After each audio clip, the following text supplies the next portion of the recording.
கர்த்தருடைய பரிசுத்த நாமத்துக்கு ஸ்தோத்திரம். கர்த்தர் தாமே நாளை ஆசிரித்து தந்த கிருபைக்காய் தேவனை ஸ்தோத்திரிக்கிறேன். இன்றைய தேவ வாக்கு 1 கொரிந்தியர் 6ஆம் அதிகாரம் 19வது வசனம். உங்கள் சரீரமானது நீங்கள் தேவனாலே பெற்றும் உங்களில் தங்கியும் இருக்கிற பரிசுத்த ஆவியானுடைய ஆலயமாய் இருக்கிறது என்று நீங்கள் உங்கள் உடையவர்கள் அல்ல என்று அறியீர்களா? ஹல்லேலூயா. நம்முடைய சரீரம், நாம் கர்த்தருடைய பிள்ளைகளாக இருக்கிறோம்.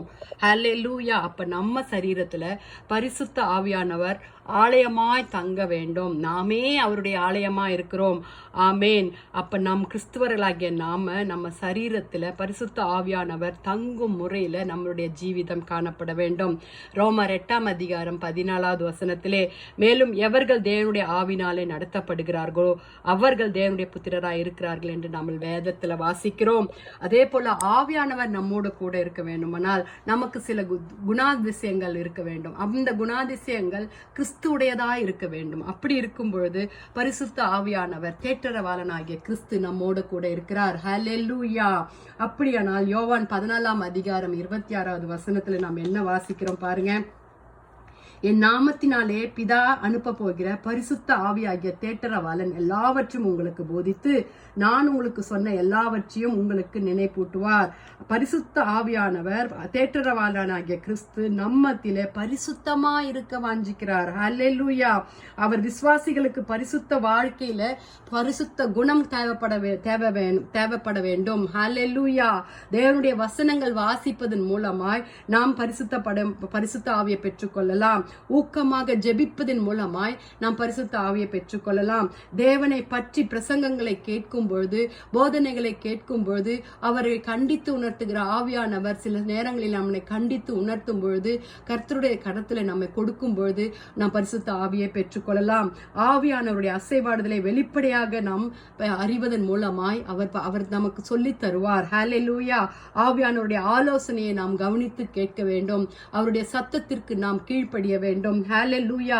ஆவியானவர் நம்மில் வாசமா இருந்து நாமும் அவருக்கு சொந்தமான ஜனங்களாய் அவருடைய சரீரத்தை பெற்று அவருடைய சரீரத்தை புசித்து ரத்தத்தை பருகி நம்ம அனுதினமும் ஆண்டவருடைய உடன்படிக்கையை நாம காத்துக்கொள்கிறோம் அல்லவா?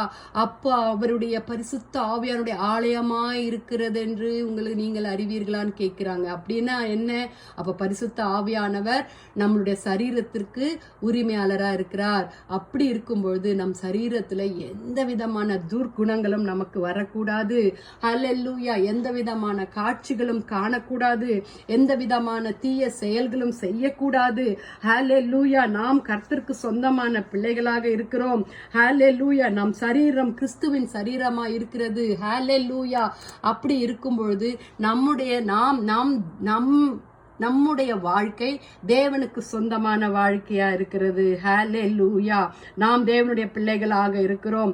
தீமையானாலும் விபச்சார எண்ணங்களில், ஆசைகளில், செயல்களில், திரைப்படங்களில், புத்தகங்களில், பத்திரிகைகளில், பலவிதமான செயல்களில் நாம் எண்ணங்கள் தீட்டுப்பட்டு கொண்டிருக்கிறது. நம்ம ஜெபிப்போமா? ஆண்டவரே, எங்க எண்ணங்களில் பரிசுத்தப்படுத்துங்க. எண்ணங்களில் உம்முடைய ஆளுகை காணப்படட்டும். பரிசுத்த ஆவியானவர் எங்களை கண்டித்து உணர்த்துங்க. ஏசப்பா. ஆண்டவரே, நாங்கள் பாவம் செய்யாதபடி மனம் திரும்பி கர்த்தாவே அப்பா, நாங்கள் ஆண்டவரே பாவத்திற்கு மரித்து ஞானஸ்தானம் எடுத்த பிறகு பரிசுத்த ஆவியின் அபிஷேகத்தை பெற்றுக்கொள்ள எல்லா குணாதிசயங்களையும் கர்த்தாவே உம்மை போல எங்களை மாற்றுங்க ஆண்டவரே. ஜெபிப்போமா? அன்பின் பிதாவே, உம்மை நன்றியோடு உம்மை துதிக்கிறோம் அப்பா. உம்மை ஸ்தோத்திரிக்கிறோம் ஆண்டவரே. அருமையான இந்த மாலை வேலைக்காய் உம்மை ஸ்தோத்திரிக்கிறோம் அப்பா. ஆண்டவரே அப்பா, எங்கள் சரீரத்துல தேவன் தங்கும் ஆலயமா இருக்கத்தக்க சுபாவத்தை உடையவர்களாய் காணப்பட எங்களுக்கு கிருபை பாராட்டுங்க ஆண்டவரே. வாலிப பிள்ளைகளை கர்த்தர் சந்திக்க வேண்டுமா ஜெபிக்கிறோம் ஏசப்பா. வாலிப பிள்ளைகளுக்கு இருக்கிற எல்லா விதமான டெம்டேஷனும் நீர் எடுத்து போட வேண்டுமா ஜெபிக்கிறோம் ஆண்டவரே. விசேஷித்தவர்களாய் மாற்றுங்க கர்த்தாவே. யோவேல் தீர்க்கதரிசி சொன்ன வார்த்தைகளை போல அவர்களை மாற்றுங்க ஆண்டவரே. சேனைகளாய் உம் பக்கமாய் திரும்பட்டும் ஏசப்பா. ஆண்டவரே கர்த்தாவே, நாங்கள் உம்முடைய ஆலயமாய் காணப்பட எங்களுக்கு எல்லா தகுதிகளையும் பரிசுத்த ஆவியானவர் எங்களுக்கு தர வேண்டுமா ஜெபிக்கிறோம். வியாதிஸ்தருக்காக ஜெபிக்கிறோம் ஆண்டவரே. துக்கத்தோடு இருக்கிறவர்களுக்காக ஜெபிக்கிறோம் ஜெபிக்கிறோம். பாரத்தோடு இருக்கிறவங்கள, கவலைகள், கண்ணீர்கள், கஷ்டத்தோடு இருக்கிறவர்களுக்காக ஜெபிக்கிறோம் ஏசப்பா. ஆண்டவரே, ஒவ்வொருவருக்கு வேண்டிய ஆண்டவரே ஆறுதலை தர வேண்டுமா ஜெபிக்கிறோம் சுவாமி. இந்த வசனத்தை கேட்டு ஆண்டவரே கர்த்தாவே, இந்த குறு செய்தியை கேட்கிற ஜனங்களுடைய மத்தியில ஆண்டவரே நீர் கிரிய செய்ய வேண்டுமா ஜெபிக்கிறோம் சுவாமி. நீர் ஆளுகை செய்யுங்க, நீரே மகிமைப்படுங்கப்பா. நீங்க பெருகணும், நாங்க சிறுகணும் ஏசப்பா. துதிகன மகிமை உமக்கே செலுத்துகிறோம். மீட்பர் இயேசுவின் மூலம் ஜெபம் கேளும் பிதாவே. ஆமேன், ஆமேன். Praise the Lord. God bless you.